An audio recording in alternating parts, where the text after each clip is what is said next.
22 বছর পর ভারত জাতীয় দলকে হারালো লাল সবুজরা, দারুণ বলে স্মরণীয় জয় এনে দিলেন মোরসালিন।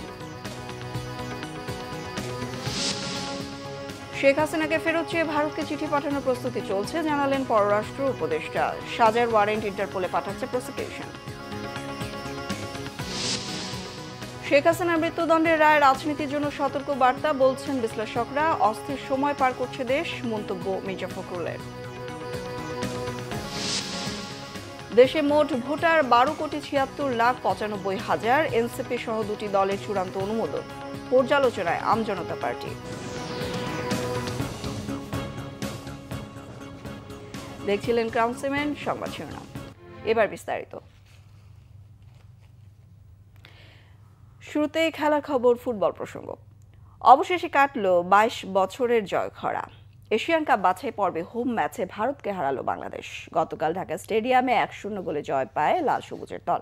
প্রথমার্ধের 11 মিনিটে দারুণ লক্ষ্যভেদে দেশকে স্মরণীয় এই জয় এনে দেন ম্যাচের নায়ক শেখ মোরসালিন। কানায় কানায় ভরা গ্যালারিতে দর্শকরাও ম্যাচটা উপভোগ করেছেন মন ভরে। স্মরণীয় এই জয়ে জাতীয় ফুটবল দলের জন্য 2 কোটি টাকা পুরস্কার ঘোষণা করেছেন ক্রীড়া উপদেষ্টা আসিফ মাহমুদ সজীব ভুঁইয়া। আরও জানাচ্ছেন মানিক মাহমুদ।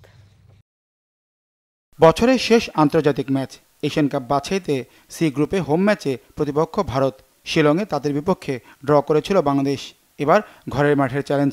ঢাকা জাতীয় স্টেডিয়ামের গ্যালারিতে দর্শকদের উন্মাদনা। হারাতেই হবে ভারতকে। সর্বশেষ তাদের বিপক্ষে জয় এসেছিল 22 বছর আগে। 2003 সালে এই স্টেডিয়ামেই সাফ চ্যাম্পিয়নশিপের সেমিফাইনালে মতিউর মুন্নার গোল্ডেন গোলে ভারতকে হারিয়েছিল বাংলাদেশ। তপু, সোহেল, মোরসালিন, ফাহিমদের সাথে প্রথম একাদশে হামজা, সমিত সোম, অধিনায়ক জামাল ভুঁইয়াকে রাখেননি coach Cabrera.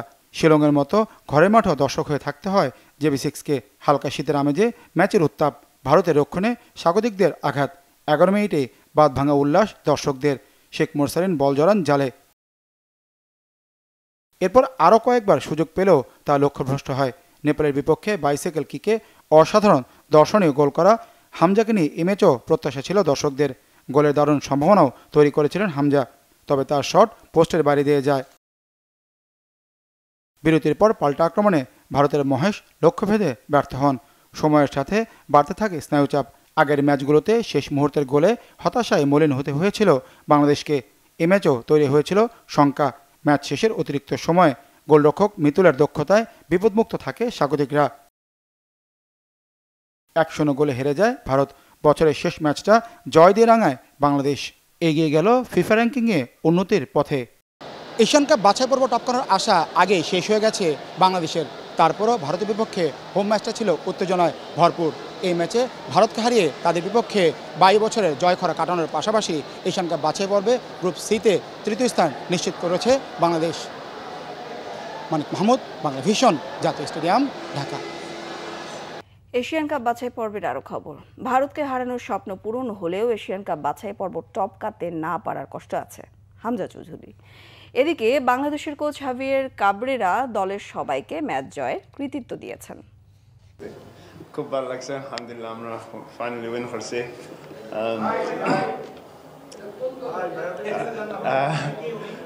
I said after the game that I just joined the camp at the end. The coach with the coaching staff and the players, they've been here for 23 days, I think the coach said. Exactly. Yeah. Oh yeah, obviously Hostelage, but this is a final in itself, 23 years people wait to qualify for tournaments or win big games, and this is our biggest game, And one thing that we talked before was that we were absolutely ready for this because we were capable of doing this because of our level. And one important message today is that this should be normality for this team. We have the level to beat India anytime. We have the level to beat any of the teams we have faced in this Asia Cup group. It's been everyone, of course Hamza, of course Somi, Topu Barman, everyone.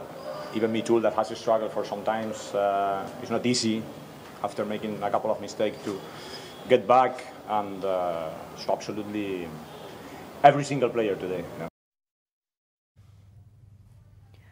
প্রধান উপদেষ্টা doctor Mohammad Yunus বলেছেন, আওয়ামী লীগ নির্বাচনে অংশ নিতে পারবে না, কারণ তাদের কার্যক্রম নিষিদ্ধ করা হয়েছে এবং তাদের নিবন্ধন নির্বাচন কমিশন স্থগিত করেছে। আন্তর্জাতিক সহযোগিতা বিষয়ক ডাচ ভাইস মিনিস্টার পাসকালে গ্রোটেন হুইস মঙ্গলবার রাজধানীর রাষ্ট্রীয় অতিথি ভবন যমুনায় প্রধান উপদেষ্টা প্রফেসর ডক্টর মোহাম্মদ ইউনূসের সাথে দেখা করেন। সাক্ষাৎকালে প্রধান উপদেষ্টা এমন তথ্য জানান। কৃষি, বাণিজ্য, বিনিয়োগ, প্রযুক্তি, যুব উন্নয়ন এবং তরুণ ও নারী উদ্যোক্তাদের জন্য একটি সামাজিক ব্যবসায়িক তহবিলের সম্ভাবনা সহ বিভিন্ন ক্ষেত্রে সহযোগিতা সম্প্রসারণ নিয়ে আলোচনা করেন তারা।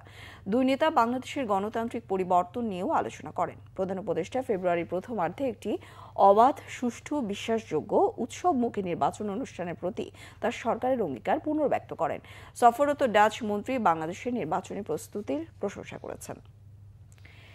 শেখ হাসিনাকে ফেরত চেয়ে ভারতকে চিঠি এখনো পাঠানো হয়নি, তবে চিঠি প্রস্তুত হচ্ছে অনানুষ্ঠানিক আলাপে জানিয়েছেন পররাষ্ট্র উপদেষ্টা তৌহিদ হোসেন।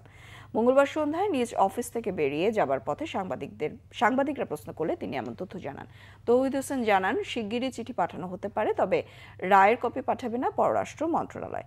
শুধু একটি নোট ভার্বালে রায়ের বিষয়টি জানিয়ে শেখ হাসিনাকে হস্তান্তর করতে বলা হবে ভারতকে।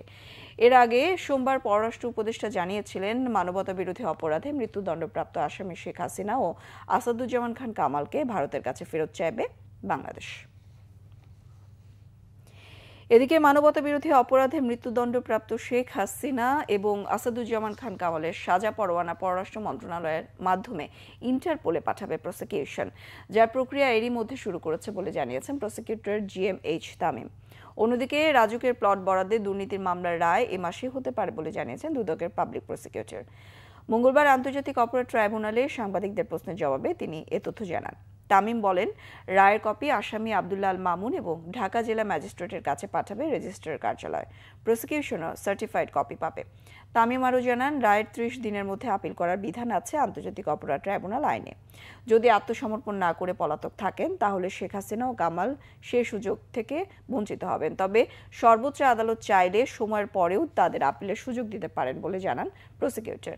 এদিকে জুলাই আগস্ট মানবতা বিরোধী অপরাধের মামলায় ট্রাইব্যুনাল 2-এ সাক্ষ্য দিয়েছেন আরও একজন, তবে না বসায় ট্রাইব্যুনাল 1-এ হয়নি চাংখারপুল হত্যা মামলার সাক্ষ্য গ্রহণ।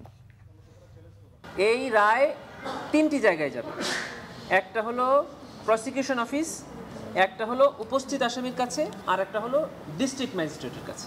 এখন এই রায়ের কিছু অফিসিয়াল কার্যক্রম থাকে, সেগুলো সম্পন্ন হলেই রায়গুলো যথাযথ কর্তৃপক্ষের কাছে চলে যাবে। যে দুজন আসামি পলাতক আছে, গ্রেফতারি পরোয়ানার বদলে একটা কনভিকশন ওয়ারেন্ট, এই কনভিকশন ওয়ারেন্ট বা সাজার পরোয়ানা মূলে আমরা তার বিরুদ্ধে আরেকটি ইন্টারপোলে নোটিশ জারির জন্য আবেদন করব থ্রু ফরেন মিনিস্ট্রি। এটা এখনই আমাদের কাজ শুরু হয়ে গেছে, জাজমেন্ট হাতে পেলেই আমরা এটা পাঠিয়ে দিব। গণহত্যার অপরাধে পলাতক সাবেক প্রধানমন্ত্রী শেখ হাসিনার মৃত্যুদণ্ডের রায় আগামীর রাজনীতির জন্য সতর্কবার্তা, বলছেন রাজনীতি বিশ্লেষকরা। তারা বলছেন, রাজনৈতিক দলকে নিশ্চিহ্ন করা কিংবা ক্ষমতার প্রয়োজনে কাউকে আশ্রয় দেয়া ইতিবাচক পরিবেশ তৈরি করবে না, বরং সুষ্ঠু রাজনীতির স্বার্থে সহনশীল ও সহাবস্থানের পরিবেশ তৈরি করতে হবে রাজনৈতিক দলগুলোকে। আরও জানাচ্ছেন Rishan Nasrullah. One sentence, that is sentence of death. স্বৈর শাসকের মতো দীর্ঘমেয়াদে ক্ষমতায় থাকা সাবেক প্রধানমন্ত্রী শেখ হাসিনাকে গণহত্যার দায়ে মৃত্যুদণ্ড দিয়েছে আন্তর্জাতিক অপরাধ ট্রাইব্যুনাল। দেশের সাবেক কোনো প্রধানমন্ত্রীর বিরুদ্ধে এমন রায় দেশের ইতিহাসে এটিই প্রথম। ভবিষ্যৎ রাজনীতিতে এ রায়ের প্রভাব কেমন হবে, ক্ষমতার দৌড়ে পরিবর্তন আসবে কিনা সে প্রশ্নের জবাবে বিশ্লেষকরা বলছেন, কঠিন হবে আগামীর রাজনীতি। এখান থেকে যদি আমরা সেন্স করতে না পারি যে বর্তমান এবং আগামী দিনগুলোতে রাজনীতির গতি প্রকৃতি কেমন হওয়া উচিত, কেমন হবে, এবং এই প্রজন্ম, বিশেষ করে জেনারেশন আপনার জেন জেড যাদেরকে বলি, এখন আলফাও চলে আসছে, এবং যারা অনেক expose to the international events, এই যে সামাজিক যোগাযোগ মাধ্যমের এই উত্থানের ফলে, তাহলে কিন্তু তাদেরকেও একই বা আরও খারাপ পরিণতি ভোগ করতে হবে। কিন্তু সবচেয়ে দুঃখজনক হলো ইতিহাসের বড় শিক্ষা আমরা ইতিহাস থেকে শিক্ষা নিই না, কিন্তু আমরা আশা করব যে এনাফ ইজ এনাফ, অনেক তো হয়ে গেছে। রাজনৈতিক শিক্ষাটা এখানে খুব জরুরি। যদি আমাদের জাতিরাষ্ট্র এবং আমাদের যে ন্যাশন বিল্ডিংটা যদি তৈরি করতে হয়, তাহলে সেক্ষেত্রে আমার রাজনৈতিক সংস্কৃতিতে একটা পরিবর্তন আনতে হবে। অর্থাৎ যেন তেনভাবে শুধু আমি ক্ষমতায় থাকব আর নিপীড়কের ভূমিকায় আবির্ভূত হব, এই জায়গা থেকে যদি আমরা সরে না আসতে পারি, তাহলে এই পরিণতিগুলো যুগে যুগে হয়েছে এবং এটা ব্যতিক্রম নয়। সাজ্জাদ এইচ সিদ্দিকী ও আশরাফুল ইসলাম চৌধুরীর মতে রাজনৈতিক দলগুলোর মধ্যে প্রতিহিংসা সরিয়ে প্রতিযোগিতা তৈরি হওয়া দরকার। স্টেট ভায়োলেন্সের দায় নিয়ে একটা গ্রুপ দায় স্বীকার করবে, তাই তো, তার জন্য অ্যাপোলজি সিক করবে, নাম্বার 1। নাম্বার 2 হচ্ছে যে অন্যান্য যে রাজনৈতিক দলগুলো আছে কিংবা যে স্টেক হোল্ডারগুলো আছে, জনগণ আছে, তারা তাদেরকে ফরগিভ করবে, তাদেরকে ক্ষমা করে দেবে। তার পরবর্তীতে দাঁড়ায় যে বিষয়টা, সেটা হচ্ছে যে এখন তাহলে রিয়েল পারপেট্রেটর যারা, সরাসরি যারা একেবারেই মানবতা বিরোধী অপরাধের সাথে সম্পৃক্ত হয়ে গেছে, তাদের ব্যাপারে কি করবে? তাদের ব্যাপারেই বলা আছে যে একমাত্র সিলেক্টিভ পারপেট্রেটর যারা, তাদের আইনানুগ ব্যবস্থা গ্রহণ। দেন হচ্ছে আপনার কম্পিটিটিভ পলিটিক্স করা, বেসড অন কম্পিটিশন। আপনি কার চেয়ে কত ভালো কম্পিটিটিভ পলিটিক্স করতে পারেন, নট ভেঞ্জেন্স, অর্থাৎ আপনি বিষোদ্গারের রাজনীতি কিংবা আপনি প্রতিহিংসার রাজনীতি, এই বিষয়গুলো করলে দেখবেন যে মানুষ তাকে আর গ্রহণ করছে না। সো রিকনসিলিয়েশন মডেল বাংলাদেশে যদি অ্যাপ্লাই করা না হয়, এটা আগে হোক পরে হোক, বেটার পলিটিক্যাল কালচার আপনি পসিবল হবে না। খুব বেশি পরিবর্তন এখন আমরা দেখি না, এখনও কাদা ছড়াছড়ি, এখনও এর পিছনেও কিন্তু মৌলিক কিছু বিষয়ে যদি আমরা এক থাকি, তাহলে কিন্তু এই জাতির অগ্রগতিকেও থামাতে পারবে না। কিন্তু খুব বেশি আশাবাদী হতে পারছি না, কিন্তু আশাবাদী না হয়ে তার উপায় নেই। যে আমরা আশাবাদী হতে চাই, আমরা অনুরোধ করব আপনারা দয়া করে এই সাময়িক ক্ষমতার মোহে নিজের ব্যক্তি বা দলীয় স্বার্থে আপনার দেশের সার্বিক স্বার্থকে জলাঞ্জলি আপনার দেন না। সময়ের পরিবর্তনে রাজনীতিতে যে চ্যালেঞ্জ তৈরি হয়, সেটিকে গ্রহণ করে রাজনৈতিক দলগুলোকে ভবিষ্যতের পরিকল্পনা তৈরি করা দরকার বলেও মন্তব্য করেন এই দুই বিশ্লেষক। রিশাদ নাসরুল্লাহ, বাংলাভিশন, ঢাকা। বিএনপি মহাসচিব মির্জা ফখরুল ইসলাম আলমগীর বলেছেন, বাংলাদেশ এখন অস্থির সময় পার করছে। গুলশানে একটি হোটেলে ব্যারিস্টার মওদুদ আহমেদের বইয়ের প্রকাশনা অনুষ্ঠানে তিনি এমন কথা বলেন। বিএনপির স্থায়ী কমিটির প্রয়াত সদস্য ব্যারিস্টার মওদুদ আহমেদের লেখা ডিমাইজ অব ডেমোক্রেসি বইয়ের মোড়ক উন্মোচন অনুষ্ঠানের আয়োজন করে বইয়ের প্রকাশক ইউপিএল। মঙ্গলবার রাজধানীর গুলশানের লেকশোর হোটেলে আয়োজিত অনুষ্ঠানে মওদুদ আহমেদের লেখালেখি ও রাজনৈতিক জীবন নিয়ে কথা বলেন বিশিষ্টজনেরা। বিএনপি মহাসচিব মির্জা ফখরুল ইসলাম আলমগীর বলেন, রাজনীতির পাশাপাশি মওদুদ আহমদ লেখালেখিতেও নিবেদিত ছিলেন। তিনি দেশের রাজনৈতিক পরিস্থিতি ও ইতিহাস নিয়ে গুরুত্বপূর্ণ সব বই লিখেছেন। বিএনপি মহাসচিব স্মৃতিচারণ করে বলেন, ব্যারিস্টার মওদুদ আহমদ ছিলেন একজন গণতান্ত্রিক নেতা। গণতান্ত্রিক আন্দোলনে তিনি ছিলেন সোচ্চার রাজনীতিবিদ।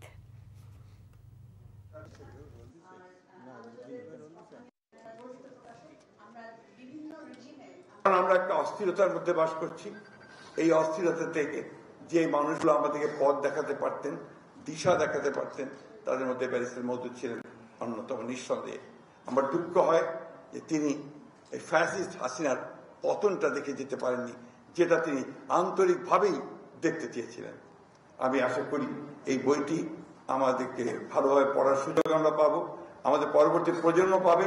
বিশেষ করে আজকে যে সমস্ত আমাদের তরুণরা, যুবকেরা যারা আজকে এই অসাধারণ একটা সাফল্য নিয়ে এসেছে, আমাদেরকে ফ্যাসিস্টদের হাত থেকে মুক্ত করেছে, তাদের জন্য এই বইগুলো পড়া বোধহয় খুব বেশি প্রয়োজনীয় বলে আমি মনে করছি। যারা দেশ ও জনগণের সাথে বেইমানি করে, তাদের পরিণতি ভয়াবহ হয় বলে মন্তব্য করেছেন বিএনপির সিনিয়র যুগ্ম মহাসচিব রুহুল কবির রিজভী। মঙ্গলবার বগুড়া শহরের শহীদ খোকন পার্কে দলের ভারপ্রাপ্ত চেয়ারম্যান ও আমরা বিএনপি পরিবারের প্রধান পৃষ্ঠপোষক তারেক রহমানের জন্মদিন উপলক্ষে আয়োজিত সেবামূলক কর্মসূচির উদ্বোধনী অনুষ্ঠানে তিনি কথা বলেন। জানান, তারেক রহমান দেশের বাইরে থাকলেও প্রতিনিয়ত দেশের মানুষের খোঁজ খবর রাখেন। অনুষ্ঠানে সভাপতিত্ব করেন আমরা বিএনপি পরিবারের আহ্বায়ক ও বিএনপি মিডিয়া সেলের সদস্য আতিকুর রহমান রুমন।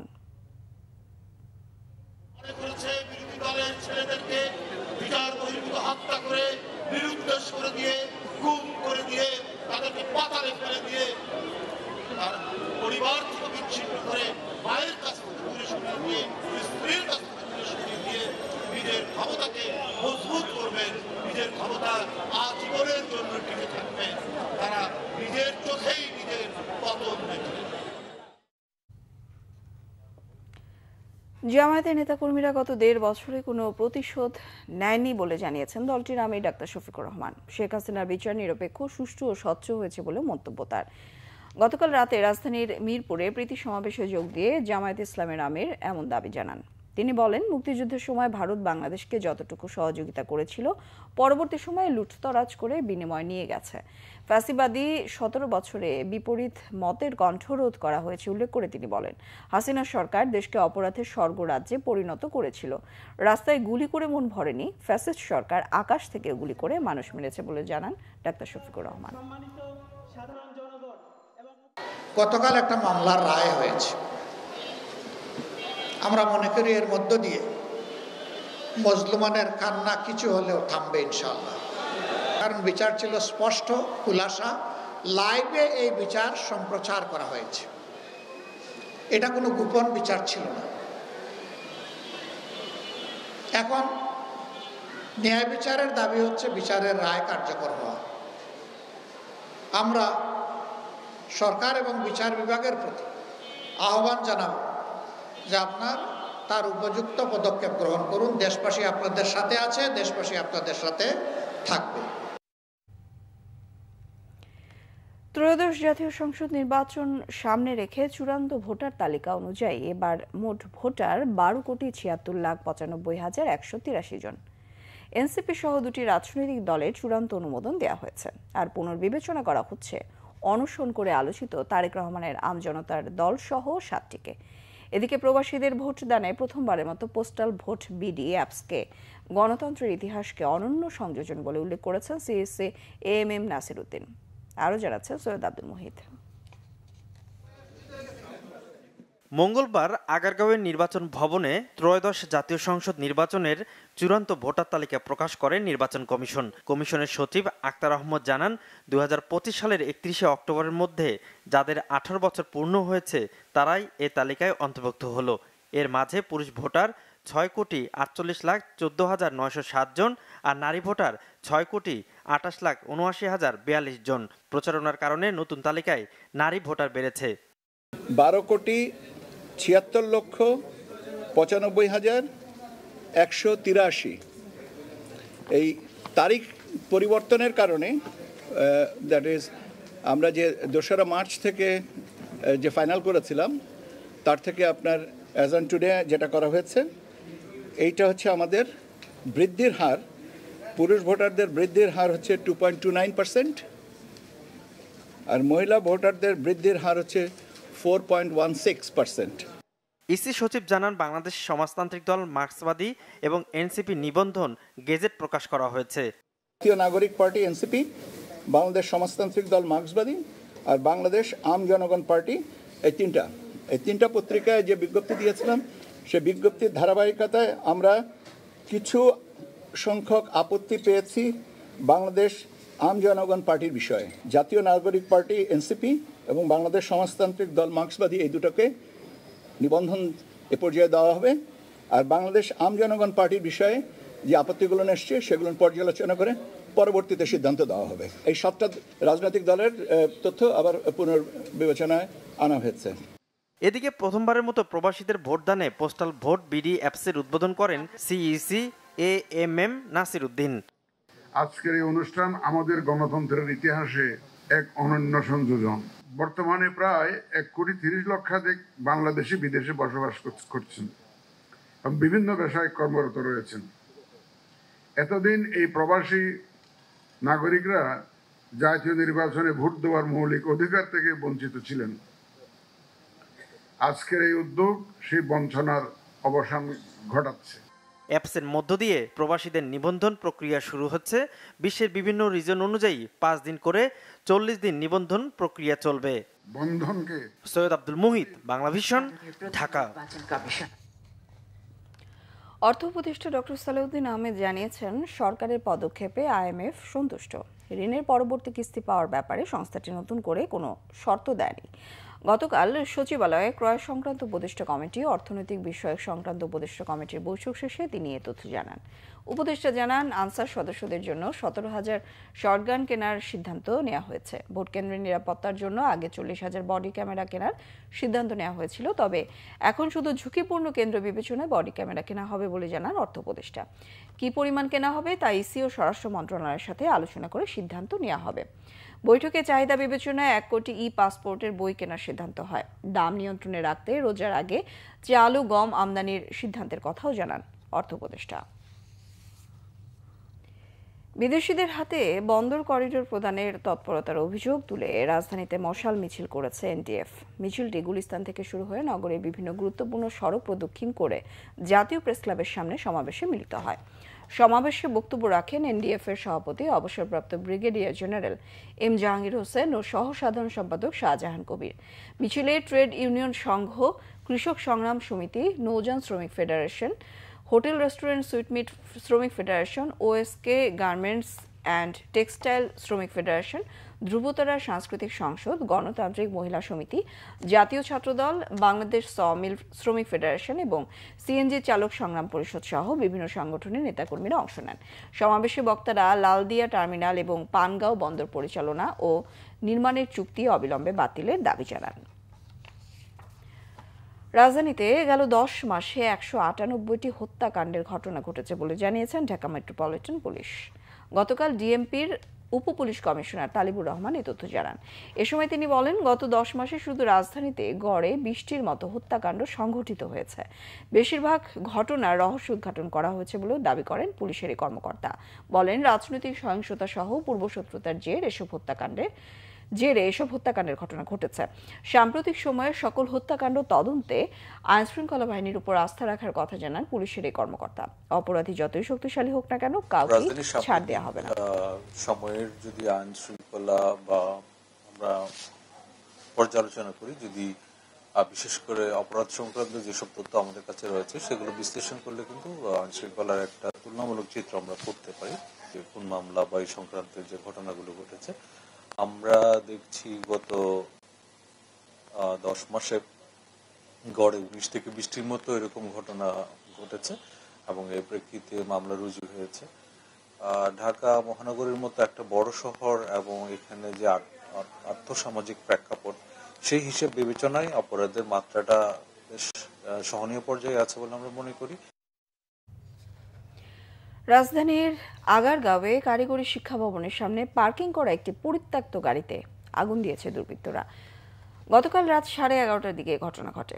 খবর পেয়ে মোহাম্মদপুর ফায়ার স্টেশন থেকে 2টি ইউনিট ঘটনাস্থলে পৌঁছে আগুন নিয়ন্ত্রণে আনে। অগ্নিকাণ্ডে কেউ হতাহত হয়নি। এর আগে সাভারের আশুলিয়া চলন্ত বাসে আগুন দেয় দুর্বৃত্তরা। গতকাল বিকেলে ডিইপিজেড এলাকায় নবীনগর চন্দ্রা মহাসড়কে সীমা সিমলা পরিবহনের একটি বাসে অগ্নিসংযোগ করা হয়। বাস চালক প্রত্যক্ষদর্শীরা জানান, পোশাক শ্রমিকদের আনতে ইপিজেড এলাকায় গেলে হঠাৎ বাসের পেছন দিকে আগুন দেখতে পান। পরে ফায়ার সার্ভিসের সহায়তায় আগুন নেভানো হয়। খবর পেয়ে ঘটনাস্থল পরিদর্শন করে আশুলিয়া থানা ও হাইওয়ে পুলিশ। সংবাদ শেষ করব ক্রাউন সিমের শিরোনামগুলো আরও একবার জানি। 22 বছর পর ভারত জাতীয় দলকে হারালো লাল সবুজরা। দারুণ গোলে স্মরণীয় জয় এনে দিলেন মোরসালিম। শেখ হাসিনাকে ফেরত চেয়ে ভারতকে চিঠি পাঠানোর প্রস্তুতি চলছে, জানিয়েছেন পররাষ্ট্র উপদেষ্টা। সাজার ওয়ারেন্ট ইন্টারপোলে পাঠাচ্ছে প্রসিকিউশন। শেখ হাসিনার মৃত্যুদণ্ডের রায় রাজনীতির জন্য সতর্ক বার্তা, বলছেন বিশ্লেষকরা। অস্থির সময় পার করছে দেশ, মন্তব্য মির্জা ফখরুলের। দেশে মোট ভোটার 12,76,95,000। এনসিপি সহ 2টি দলের চূড়ান্ত অনুমোদন, পর্যালোচনায় আমজনতা পার্টি।